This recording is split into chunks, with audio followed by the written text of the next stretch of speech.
ഇപ്പോൾ നിൽക്കുന്നത് Vyttila silver sand ഐലൻഡിൽ 31ാമത്തെ നിലയിലാണ്. ഒരു ഹെലിപ്പാഡാണ് ഇവിടെ ഉള്ളത്. ചന്ദർകുഞ്ച് ഫ്ലാറ്റ് അല്ലേ, ആർമി ടവറാണ്. ആർമിയുടെ ഒരു വിങ് നിർമ്മിച്ച ഈ ബിൽഡിംഗ് ഏത് സമയത്തും തകർന്നു വീഴാം. ആ തകർന്നു വീഴാൻ പോകുമോ എന്ന് കൃത്യമായ റിപ്പോർട്ടുള്ള അതിൻ്റെ 31ാം നിലയിൽ 96 മീറ്റർ ഉയരത്തിലാണ് ഞാൻ നിൽക്കുന്നത്. എന്നോടൊപ്പം ബ്രിഗേഡിയർ ജോസ് കുട്ടീൻ്റെ, അതോടൊപ്പം തന്നെ നമ്മളോടൊപ്പം ഉള്ളത് ലഫ്റ്റനൻറ്റ് ക്യാപ്റ്റൻ പോളാണ്. അദ്ദേഹത്തിൻ്റെ അനുഭവം ആദ്യം പറയും. താങ്കൾ പട്ടാളത്തിലെ ഏത് വിങ്ങിലാണ് പ്രവർത്തിച്ചത്? എത്ര കാലമായി പ്രവർത്തിച്ച്? ഞാൻ 28 വർഷം 8 മാസം മെയിൻലി അഡ്മിനിസ്ട്രേറ്റീവ് വിങ്ങിലായിരുന്നു. I was a personal assistant to senior officers. യൂണിഫോമിൽ തന്നെ എല്ലായിടത്തും പോയിട്ടുണ്ട്. JNK, north east, Sri Lanka, Indian peace keeping force, Ladakh. ഈ ഇതിനൊക്കെ പോയിട്ടുണ്ടോ? ഗ്രൗണ്ട് ലെവലിൽ പോയിട്ട് ഹെഡ്ക്വാർട്ടറിന്റെ കൂടെ അവർക്കുള്ള സഹായിയായിട്ടാണ്, അഡ്മിനിസ്ട്രേഷനാണ് നമ്മൾ വർക്ക് ചെയ്തിരിക്കുന്നത്. താങ്കൾ എങ്ങനെയാണ് ഈ ബിൽഡിങ്ങിൽ വന്നു പെട്ടത്? അതായത് ഈ ഫ്ലാറ്റ്, അതായത് ഇപ്പം നമ്മൾ മനസ്സിലാക്കിയ ഏത് സമയത്തും ഈ 3 ഫ്ലാറ്റ് സമുച്ചയങ്ങൾ 96 അടി പൊക്കമുള്ള ഹെലിപ്പാഡുള്ള സ്ഥലത്താണ് നമ്മൾ നിൽക്കുന്നത്. തകർന്ന് വീഴാം എന്നുള്ള റിപ്പോർട്ട് 6 വർഷമായിട്ടുള്ളത് ഉണ്ടാക്കിയിട്ട് താങ്കൾ എങ്ങനെയാണ് ഇതിൽ പെട്ടുപോയത്? ഞാൻ 1975 ആർമി ചേർന്നത്. 1978 ഞാൻ ട്രെയിനിങ് ചെയ്തുകൊണ്ടിരിക്കുന്ന കാലത്താണ് ഈ ആർമി വെൽഫെയർ ഹൗസിംഗ് ഓർഗനൈസേഷൻ എന്ന സംഭവം ഉണ്ടാകുന്നത്. അന്ന് മുതൽ അട്രാക്ഷൻ ഉണ്ടായിരുന്നു. ആർമിക്കാർക്ക് വേണ്ടി മനസ്സിലുള്ള വികാരമാണ് സിപ്പായി ആയിരിക്കുന്ന കാലത്ത്. അപ്പോൾ അന്ന് മുതൽ ഒരു താല്പര്യം തോന്നി. ആർമി വെൽഫെയർ ഹൗസിംഗ് ഓർഗനൈസേഷനാണ്. അവരാദ്യം പണിതത് RK പുരത്താണ്. ഇപ്പോഴും നിൽക്കേണ്ട ഒരു കുഴപ്പമില്ല അതിന്. അപ്പോൾ അത് കഴിഞ്ഞൊരു 1978 മുതൽ 2008 വരെ ആർമി വെൽഫെയർ ഹൗസിംഗ് ഓർഗനൈസേഷൻ പണിതിട്ടുള്ള എല്ലാ കെട്ടിടങ്ങളും നല്ല കെട്ടിടങ്ങളാണ്. ഒരു പ്രശ്നം ഇന്നേ വരെ ഇല്ല. 2008 ശേഷമാണ് ഇതിൽ കുറേശ്ശൊക്കെ you can call it corruption. അത് പ്രൂവ് ചെയ്യാൻ പറഞ്ഞപ്പോൾ എൻ്റെ കയ്യിലില്ല, പക്ഷേ എൻ്റെ കയ്യിൽ കുറച്ച് കടലാസുകളുണ്ട്. ദാറ്റ് വിൽ പ്രൂവ് കറപ്ഷൻ ഉണ്ടെന്നുള്ളത്. അപ്പോൾ അതിൽ നിന്നാണ് ഈ കെട്ടിടത്തിൻ്റെ സ്റ്റാൻഡേർഡ് കുറഞ്ഞു പോയിട്ടുള്ളത്. അതിനുശേഷമുള്ള ഇപ്പോൾ ഇന്ത്യയിൽ തന്നെ ആർമി വെൽഫെയർ ഹൗസിംഗ് ഓർഗനൈസേഷൻ പണിയിച്ചിട്ടുള്ള പല കെട്ടിടങ്ങളിലും പല കുറവുകളുണ്ട്. അപ്പോൾ ആർമി വെൽഫെയർ ഹൗസിംഗ് അതെല്ലാം അഷപ്പ് ചെയ്യും, എങ്ങനെയെങ്കിലും ഒതുക്കി തീർത്ത്. ഈ ആർമിയൊക്കെ പല യുദ്ധഭൂമിയിലും അതായത് ദുരന്ത ഭൂമിയിലും ഉണ്ടാക്കുന്ന പെട്ടെന്നുള്ള എഞ്ചിനീയറിംഗ് വർക്ക്, പാലങ്ങൾ, ബിൽഡിങ്ങുകൾ, പെട്ടെന്ന് റെസ്ക്യൂ ഒക്കെ നമ്മൾ അത്ഭുതത്തോടെ കാണാറുണ്ട്. അത്രയും കഴിവുള്ള ഈ ആർമിക്ക് ഇതെങ്ങനെ സംഭവിച്ചു? ഇത് സംഭവിച്ചത് ഒരു സിസ്റ്റമാറ്റിക് ഫെയിലിയറാണ്. ഇത് ഒരാളുടെ ആയിട്ടല്ല. അതായത് ഈ ആർമി വെൽഫെയർ ഹൗസിംഗ് ഓർഗനൈസേഷൻ എന്ന് പറഞ്ഞാൽ ഇപ്പോൾ ഈ പ്രോജക്റ്റ് ചന്ദേർകുഞ്ച് ആർമി ടവർ പ്രോജക്റ്റ് എന്ന് പറയുന്നത് തുടങ്ങിയത് വടുവുത്തല ഒരു പ്രോജക്റ്റ് ഉണ്ട് ലൂർദ് ഹോസ്പിറ്റലിൻ്റെ അടുത്ത്. അവിടെ പണി നടക്കുമ്പോഴാണ് ഇത് വന്നുകൊണ്ടിരുന്നത്. അതൊരു വട്ടിക്കോൾ പ്രോജക്റ്റിൻ്റെ പേര് ഞാൻ പറഞ്ഞു. ആ പ്രോജക്റ്റ് പണി നടന്നുകൊണ്ടിരിക്കുമ്പോൾ ഇതിൽ പ്രത്യേകത എന്താ വെച്ചിട്ടുണ്ടെങ്കിൽ ആ പ്രോജക്റ്റിന് ഒരുപാട് ഇഷ്യൂസ് ഉണ്ടായിരുന്നു. അവിടെയാണ് അന്നത്തെ ഡിഫൻസ് മിനിസ്റ്റർ AK ആൻ്റണി വലിയൊരു എൻക്വയറിയൊക്കെ ഓർഡർ ചെയ്തു. ആർക്കും അറിയില്ല. ഇപ്പോൾ ആർമിയിൽ പലതും അങ്ങനെയാണ്. ഇവിടെയും ഒരു കോർട്ട് ഓഫ് എൻക്വയറി നടത്തിയിട്ടുണ്ട്. ഇതിനെക്കുറിച്ചും ആർമി നടത്തിയിട്ടുണ്ട്. അത് ഇതുവരെ ഞങ്ങൾക്ക് ആർക്കും അറിയില്ല, 204 പേർക്കും അറിയില്ല. അത് വലിയ സീക്രട്ടാണ്. അങ്ങനെ ഇരിക്കുന്നു. അത് കഴിഞ്ഞ് ആ പണിത കോൺട്രാക്ടറും അതേ ആർക്കിടെക്റ്റും കോൺട്രാക്ടറും അതിൻ്റെ പ്രോജക്റ്റ് ഡയറക്ടറും തന്നെയാണ് ഈ പണിയും കൊടുത്തത്. അതായത് ഒരു എൻക്വയറി നടന്നതിന് ശേഷം അവിടെ 100 പ്രശ്നങ്ങളുള്ളത് കൊണ്ടാണ് അവിടെ എൻക്വയറി നടത്തുന്നത്. അതും ഡിഫൻസ് മിനിസ്റ്ററിയുടെ കീഴിൽ വരുന്നതുകൊണ്ട് ഡിഫൻസ് മിനിസ്റ്റർ AK തന്നെയാണ് എൻക്വയറി ഓർഡർ ചെയ്തത്. ആ ഓർഡർ ചെയ്ത് കഴിഞ്ഞിട്ടും ഇതൊക്കെ കഴിഞ്ഞിട്ടും അതേ ടീം, അതായത് ആർക്കിടെക്റ്റ്, കോൺട്രാക്ടർ, പ്രോജക്റ്റ് ഡയറക്ടർ, ഈ ആർമി വെൽഫെയർ ഹൗസ് ഓർഗനൈസേഷൻ കൊച്ചിയിൽ ഒരു ഓഫീസുണ്ട്, മറൈൻ ഡ്രൈവിൽ, പ്രസന്ന വിഹാറിൽ, നമ്മൾ അവിടുത്തെ പ്രോജക്റ്റിൽ. അപ്പോൾ അതേ ടീം തന്നെ വീണ്ടും ഇവിടെ ആ കോൺട്രാക്ട് കിട്ടണമെന്നുണ്ടെങ്കിൽ there should be something. നമുക്ക് സംശയിക്കാനേ പറ്റുള്ളൂ. ഏകദേശം എത്ര കോടി രൂപയുടെ സംഭവമാണത്? ഇത് ഒരു 126 വരെ പണി തീർത്ത് നിർത്തിയപ്പോൾ, അതിനുശേഷം നടത്തിയിട്ട് ഇപ്പോൾ AWHO പലമാതിരി പറയും. കാരണം AWHO ആദ്യം പറഞ്ഞു 96 നിന്ന് ചില സാധനങ്ങളൊക്കെ വേണ്ടെന്ന് വെച്ചു. വെറും 96 തുടങ്ങിയിട്ട് 126 പണി കഴിഞ്ഞു. ഡിഫക്ട് റെക്ടിഫിക്കേഷൻ പീരീഡ് ഒക്കെ കഴിഞ്ഞു. അത് കഴിഞ്ഞിട്ട് പിന്നെ AWHO ഇപ്പോൾ കാണിക്കുന്ന കണക്ക് 180 കോടി 175 കോടിയാണ്. അപ്പോൾ അതിൻ്റെ ഇടയിൽ എവിടെ പോയി എന്നുള്ളത്. താങ്കൾ എത്ര രൂപ കൊടുത്തിട്ടാണ് ബിൽഡിംഗ് വാങ്ങിയിരിക്കുന്നത്? ഞാൻ വാങ്ങിയിട്ടുള്ളത് 57,40,000 plus registration plus car parking എല്ലാം കൂടെ 65-ന്റെ അടുത്ത്. താങ്കൾ ഏത് ബ്ലോക്കിലാണ്? ഞാൻ ബിയിലാണ്. ഏത് നമ്പർ? B804. B804 താമസിക്കുന്നത്. ഇപ്പൊ ഇതിന് ശേഷം എന്ത് ചെയ്തു? ഇങ്ങനെ ഒരു സംഭവം വന്ന ശേഷം ഞാനിപ്പോൾ താമസിക്കുന്നുണ്ട്. ഇപ്പോഴും താമസിക്കുന്നുണ്ട്. അപ്പൊ ഏത് സമയത്തും ഇത് ഇടിഞ്ഞു പൊളിഞ്ഞു വിടാൻ പറ്റുന്ന ഈ ബിൽഡിങ്ങിന്റെ എൻ്റെ കാര്യം, എനിക്ക് ബാംഗ്ലൂർ ഉണ്ട്. 48,000 രൂപ മാസത്തിൽ എനിക്ക് EMI അടയ്ക്കും. അല്ല, എൻ്റെ മോനും കൂടി ചേർന്നിട്ടാണ് അടയ്ക്കുന്നത്. 48,000 രൂപ EMI അടച്ചിട്ട് എനിക്ക് കിട്ടുന്ന പെൻഷനിൽ നിന്ന് ബാക്കി എനിക്ക് ഒന്നുമില്ല. അപ്പോൾ ഇവിടെ നിന്ന് ഇറങ്ങി പോകാൻ പറഞ്ഞാൽ എനിക്ക് വേറെ ഒരു വാടക കൊടുക്കുകയും വേണം, EMI ബാങ്കിൽ കൊടുക്കുകയും വേണമെന്ന് പറഞ്ഞാൽ എൻ്റെ കാശ് വലിയൊരു ഗുരുതരമായ ഒരു പ്രശ്നമാണ് താങ്കൾ പറയാൻ പറ്റില്ല. കാരണം ഇത് ഏത് സമയത്ത് ഇടിഞ്ഞു പൊളിഞ്ഞു വിടാമെന്ന് പറഞ്ഞുകൊണ്ടിരിക്കുന്ന ബിൽഡിങ്ങിൽ വേറെ വഴിയില്ല, തെരുവിലേക്ക് ഇറങ്ങേണ്ടി വരും എന്നുള്ള ഗതികേട് കൊണ്ട് മരിക്കുകയാണെങ്കിൽ മരിച്ചോട്ടെ എന്നുള്ളതിൽ ഇവിടെ ഏത് സമയത്തും അപകടത്തെ പ്രതീക്ഷിച്ചുകൊണ്ട് താങ്കൾ ഇവിടെ താമസിക്കുന്നു എന്ന് പറയുന്ന ഭീതിജനകമായ ഒരു കാര്യമാണ്. ഒരു നിവൃത്തിയുണ്ടെങ്കിൽ ഞാൻ ഇവിടുന്ന് ബ്രീഡ് ജ്യൂസ് കൂട്ടി പോയാൽ ഞാനും പോകുമായിരുന്നു. അപ്പോൾ എനിക്കതിന് വഴിയില്ല. കാരണം എനിക്ക് വേറൊരു വീട് വാടകയ്ക്ക് എടുത്ത് കൊടുത്തു കഴിഞ്ഞാൽ എൻ്റെ EMI മുടങ്ങും, ബാങ്കിനടയ്ക്കാനുള്ള ലോണിൻ്റെ പൈസ മുടങ്ങും. രണ്ടും കൂടി എനിക്ക് അടയ്ക്കാൻ പറ്റില്ല, അതിനുള്ള പെൻഷൻ എനിക്ക് കിട്ടണില്ല. അതുകൊണ്ട് ഗതിയോടുകൊണ്ട് മാത്രം ഇപ്പോൾ വേറൊരു സ്ഥലത്ത് വീട് മേടിക്കുക എന്ന് പറയുന്നതും വലിയ പ്രയാസമാണ്. 58-65 ലക്ഷത്തിന് വീട് കിട്ടാൻ വളരെ പ്രയാസമാണ്. നല്ലൊരു സാധാരണ വീട് കിട്ടാൻ ഏറ്റവും ചുരുങ്ങി 1.5 കോടി രൂപ ചിലവ്. 50,000 രൂപ കുറഞ്ഞ് ഈ ചുറ്റുവട്ടത്തിൽ വീട് വാടകയ്ക്ക് കിട്ടാനുമില്ല. പിന്നെ IWH തരാമെന്ന് പറയുന്നത് 21,000 രൂപയും 23,000 രൂപയും തരാമെന്ന് പറഞ്ഞു. അതിപ്പോൾ തരാമെന്ന് പറയുന്നില്ല. അപ്പം നേരത്തെ പ്രാവശ്യം കോടതിയിൽ കൊടുത്തു, പല കടലാസുകളും കോടതിയിലുണ്ട്. അതുകൊണ്ട് അവർ ഇതുപോലെ എത്ര പേര് ഇവിടെ ഇപ്പോൾ താമസിക്കുന്നുണ്ടാവും? ഇപ്പോൾ ഒരു 50-40-50 പേരുണ്ടാവും. അവരും ഇതേപോലെ വേറെ വഴിയില്ലാത്ത വൃദ്ധരായ ആളുകളൊക്കെ ഉണ്ടോ? എത്ര വയസ്സുള്ള ആൾക്കാരൊക്കെ ഉണ്ടാവും? 75-80 വയസ്സുള്ള ആൾക്കാരടക്കം ഇവിടെ താമസിക്കുന്നുണ്ട്. വാക്കിംഗ് സ്റ്റിക്ക് വെച്ച് നടക്കുന്നവരുണ്ട്. അവർക്ക് വേറെ പോകാൻ വഴിയൊന്നുമില്ല. കാരണം എല്ലാവർക്കും ഈ ബാങ്ക് ലോണും കാര്യങ്ങളൊക്കെ ഉണ്ട്. അപ്പോൾ അതുകൊണ്ടുള്ള ബുദ്ധിമുട്ടുണ്ട്. ഇടയ്ക്ക് പോകുന്നുള്ളതാണ്. പിന്നെ അതുമല്ല, നമ്മൾ ഒരു ഓർഗനൈസേഷനെ വിശ്വസിച്ചു നമ്മൾ ആർമീനെ ഇപ്പോഴും നമ്മൾ ഇന്ത്യൻ ആർമിയിലാണ് നമ്മൾ വിശ്വസിച്ചത്. ആർമിയിലുള്ള ഒരു ഓർഗനൈസേഷൻ അത്. അതിന്റെ ഉത്തരവാദിത്വം ഈ ഗവൺമെന്റിനുണ്ട്. അപ്പൊ ഗവൺമെന്റ് ഈ കാര്യം ശ്രദ്ധിച്ച് നമുക്ക് വേണ്ടി ചെയ്തു തരേണ്ടതാണ്. അത് പ്രതീക്ഷിക്കണോ ഇന്നും. കാരണം ഈ നാഷന് വേണ്ടി ജീവൻ പണം വെച്ച് വർക്ക് ചെയ്യാൻ പോയ ആൾക്കാരാണ് നമ്മളൊക്കെ. അപ്പോൾ നമ്മളെല്ലാവരും ജനങ്ങളൊക്കെ അങ്ങനെ ബഹുമാനിക്കുന്ന വ്യക്തിത്വങ്ങളിൽ പ്രധാനപ്പെട്ട ആൾക്കാരാണ് താങ്കൾ. അപ്പം അങ്ങനെയുള്ള ആളുകൾ പേടിയോടെ, പട്ടാളത്തിൽ വർക്ക് ചെയ്യുമ്പോൾ ഒരു പേടി ഉണ്ടായിരുന്നില്ല, മരിക്കുന്നതിനൊരു പ്രശ്നം ഉണ്ടായിരുന്നില്ല. യുദ്ധത്തിൽ പോയാൽ ഏറ്റുമുട്ടി മരിക്കാനും. ശ്രീലങ്ക അത്ര ചെറിയ എക്സ്പീരിയൻസ് ആയിരുന്നില്ല. LTTE യുദ്ധമായിരുന്നു, പ്രഭാകരമായിട്ടുള്ള യുദ്ധം. അപ്പോൾ അത് വലിയൊരു ഇതായിരുന്നില്ല. കാരണം അത് പാർട്ട് ഓഫ് ദ ജോബ്. ഇതങ്ങനെയല്ല. ഇത് നമുക്ക് ജീവിതകാലം മുഴുവൻ സമ്പാദിച്ച പൈസയും ബാങ്ക് ലോൺ കൊടുത്ത് ഇവിടെ ഒരു വീട് വാങ്ങി ബാക്കിയുള്ള കാലം ജീവിക്കാമെന്ന് വിചാരിച്ചപ്പോൾ അതിന് സാധിക്കാതെ എന്നുള്ളൊരു സങ്കടമുണ്ട്.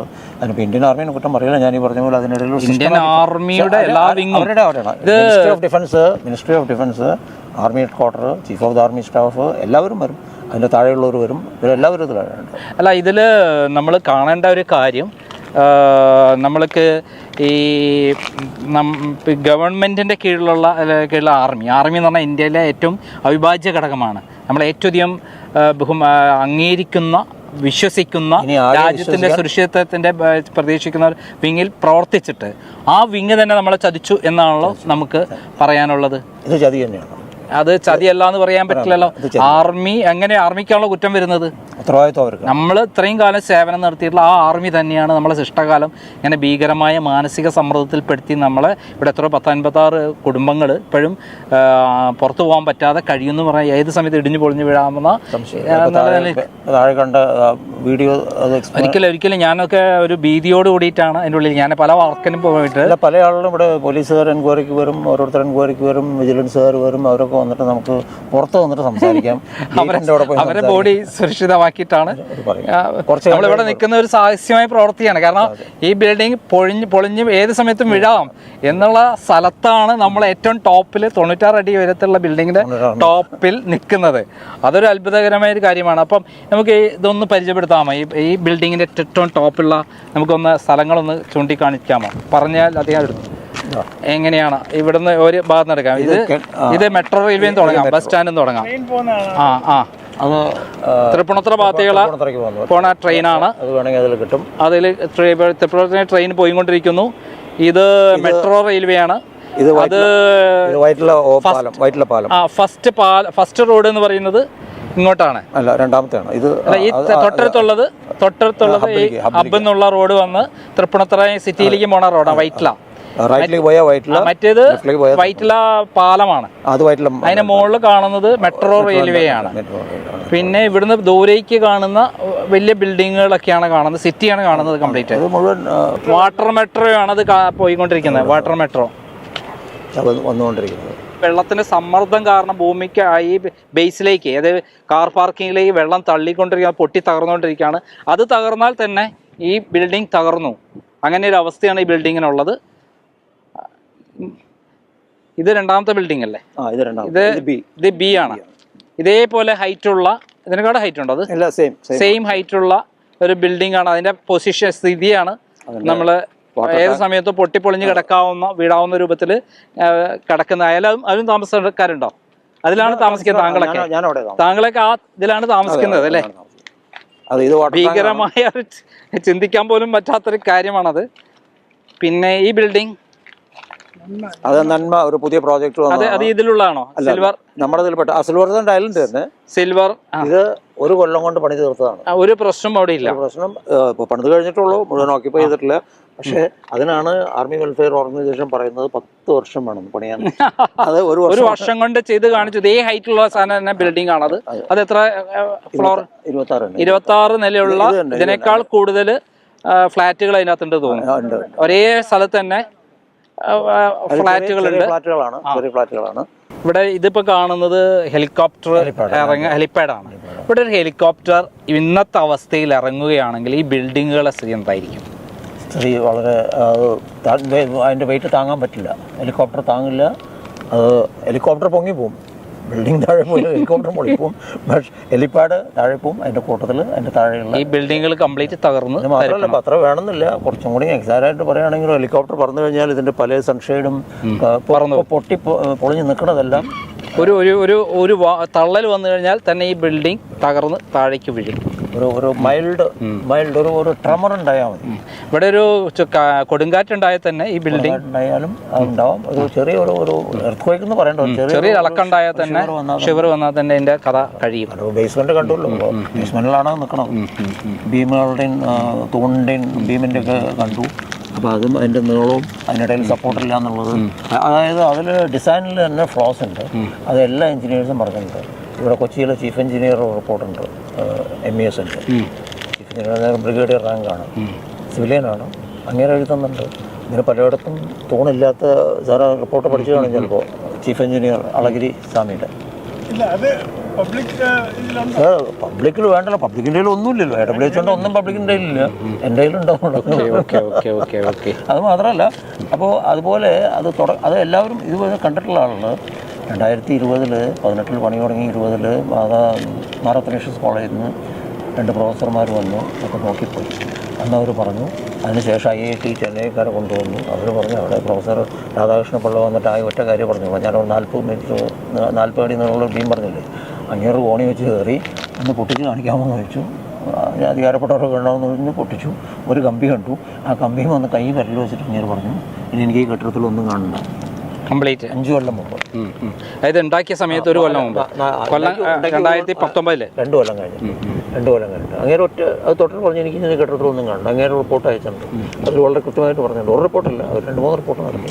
പിന്നെ അതിനിടയ്ക്ക് വേറെ ഇതിന് ആർമി വെൽഫെയർ ഹൗസിംഗ് ഓർഗനൈസേഷൻ എപ്പോഴും ബ്യൂറോ വെരിറ്റാസ് ഇന്ത്യ ലിമിറ്റഡ് എന്ന് പറഞ്ഞ വലിയ മൾട്ടിനാഷണൽ കമ്പനിയൊക്കെയാണ്. അവർക്ക് ഇന്ത്യക്ക് പുറത്ത് എവിടെയും ഫ്രോഡ് ചെയ്യാൻ പറ്റില്ല. അത് അവിടുത്തെ ലോസ് ആർ വെരി സ്ട്രിക്റ്റ്. ഇവിടെ കൈക്കൂലി കൊടുത്ത് എങ്ങനെയെങ്കിലുമൊക്കെ നടത്താം. ഈ ബ്യൂറോ വെരിറ്റാസിൻ്റെ ആദ്യത്തെ റിപ്പോർട്ട് വന്നപ്പോൾ ഞങ്ങൾ നാഷണൽ അക്രഡിറ്റേഷൻ ബോർഡിന് പരാതി കൊടുത്തു. ആ പരാതി കൊടുത്തവരൊക്കെ അന്വേഷിച്ചു. 2 ആഴ്ച കഴിഞ്ഞപ്പോൾ മറുപടി വന്നു. അതൊക്കെ ഞങ്ങൾ സംസാരിച്ചു, അത് സെറ്റിൽ ചെയ്തു, കുഴപ്പമൊന്നുമില്ല എന്നുണ്ട്. അതിനുശേഷം വീണ്ടും അവരെ കൊണ്ട് ചെയ്യിച്ചു. അപ്പോൾ ഈ ആദ്യത്തെ ടെസ്റ്റ് ബ്യൂറോ വെരിറ്റാസ് ഇന്ത്യ എന്ന് പറയുന്ന ഇന്ത്യ ലിമിറ്റഡ് എന്ന് പറഞ്ഞ കമ്പനി നടത്തുന്നത്, അവർക്ക് വർക്ക് ഓർഡർ എഴുതി കൊടുത്തത് കോൺട്രാക്ടറാണ്, ആർമി വെൽഫെയർ ഓർഗനൈസേഷൻ അല്ല. അതായത് ഇറ്റ്സ് വെരി സിമ്പിൾ. ഞാൻ ഒരു ഏജൻസിനെ വിളിച്ചിട്ട് എൻ്റെ ഈ കെട്ടിടം ടെസ്റ്റ് ചെയ്യണമെന്ന് പറഞ്ഞാൽ അവർ ഞാൻ പറയണമല്ലോ എഴുതുള്ളൂ, ഞാൻ പറയണ എഴുതുള്ളൂ. അതുപോലെ ബ്യൂറോ വെരിറ്റാസ് 3 പ്രാവശ്യം എഴുതി. ഈ 3 പ്രാവശ്യം ഇവിടെ ക്വാളിഫൈഡ് എഞ്ചിനീയേഴ്സ് ഉണ്ട്, സിവിൽ എഞ്ചിനീയേഴ്സ് ഉണ്ട്. അവരത് തലഞ്ഞാരി കീറി സ്പ്ലിറ്റ് ചെയ്ത് പറഞ്ഞു ഈ റിപ്പോർട്ട് തെറ്റാണെന്ന്. അവർ ഒരുപാട് അതിൻ്റെ റിപ്പോർട്ടൊക്കെ ഉണ്ട് കയ്യിൽ. ഡാറ്റ എല്ലാം മാനിപ്പുലേറ്റ് ചെയ്തിട്ടാണ് കാണിച്ചിട്ടുള്ളത്. ടെസ്റ്റ് ചെയ്യുമ്പോൾ ഞാൻ കൂടെ ഉണ്ടായിരുന്നു, എൻ്റെ വീഡിയോ ഉണ്ടായിരുന്നു. പല ആളും അവിടെ മുകളിൽ വിളിച്ചിട്ട് ഒറ്റ വാക്ക് പറഞ്ഞാൽ അത് രാജ്യത്തോട് ചെയ്ത തെറ്റാണ്. കാരണം രാജ്യത്തിന് വേണ്ടി പ്രവർത്തിച്ചിട്ടുള്ള പട്ടാളക്കാർ ആയ ആളുകൾ ശിഷ്ടകാലം ജീവിക്കാൻ വന്നപ്പോൾ അവരെ സുരക്ഷിതത്വം ഉണ്ടാക്കേണ്ട ഗവൺമെൻറ്, എനിക്കറിയാവുന്നിടത്തോളം ആർമി അത് എന്തെങ്കിലും ഒക്കെ ചെയ്ത് സഹായിക്കാൻ ശ്രമിക്കുന്നുണ്ടെന്ന് ഞങ്ങൾ വിശ്വസിക്കുന്നു. ബാക്കി സഹായിക്കേണ്ടത് ആവശ്യമാണ്. ബാക്കി ജുഡീഷ്യറി, കോടതി, അല്ല കോടതിയൊക്കെ ഉണ്ട്. ഇതിൻ്റെ ഒരു മനുഷ്യത്വത്തിൻ്റെ ധാർമ്മികതയുടെ ഭാഗമുണ്ട്, പിന്നെ രാജ്യസുരക്ഷയുടെ ഒരു ഭാഗം കൂടിയുണ്ട്. കാരണം രാജ്യത്തിന് വേണ്ടി പ്രവർത്തിച്ചിട്ടുള്ള പട്ടാളക്കാരുടെ ഒരു അവസാനം ഘട്ടത്തിൽ ജീവിക്കാൻ വന്ന സ്ഥലമാണ് അത്. അവരെന്നെ ഉണ്ടാക്കി കൊടുത്താണ്. വേറെ ഇവിടെ നിന്ന് തന്നെ പള്ളിയിലേക്ക് പോകണം എന്ന് ആഗ്രഹിച്ചൊരു അത് വല്ലാത്തൊരു വാക്കാണ്. ഞാനിപ്പോഴും പറയുന്നു, അത് നമ്മളൊക്കെ വിശ്വസിച്ചു. ആർമി വെൽഫെയർ ഓർഗനൈസേഷൻ നമ്മുടെ ആളുകൾ നമുക്ക് വേണ്ടി പണിയുള്ളൂ. ഞാൻ പറഞ്ഞില്ലേ, 1978 മുതൽ 2008 വരെ ഒരു പ്രശ്നമില്ല. ഇന്ത്യയിലത്തെ army welfare organisation was one of number 1 builder ഇന്ത്യയിൽ. ഇത് 2017 ഇത് BJP ഗവൺമെൻറ് ഉള്ള സമയത്ത് അത് ഉണ്ടാകുന്നത്. 2014 പണി തുടങ്ങി. പക്ഷേ ഈ കമ്മീഷനെല്ലാം ചെയ്ത് അതിന് ശേഷം അത് 2018 ഒക്കെ BJP ഗവൺമെൻറ് കാലത്ത്. കാരണം ആർമീനെ ഏറ്റവും പ്രൊട്ടക്ട് ചെയ്യുന്ന സപ്പോർട്ട് ചെയ്യുന്ന ഒരു ഗവൺമെൻറ് ഉള്ള സമയത്ത്. അതെ, എന്നിട്ടും അത് അവിടേക്ക് എത്തിയിട്ടില്ല. അവിടേക്ക് ഇപ്പോഴാണ് എത്തിയത്. ഇപ്പോൾ ഇവിടുന്ന് രാജ്നാഥ് സിംഗിനെ കണ്ട ഒരു ഇത് കൂടുതൽ ഫോട്ടോ പടമൊക്കെ റിപ്പോർട്ടും ഉണ്ട്.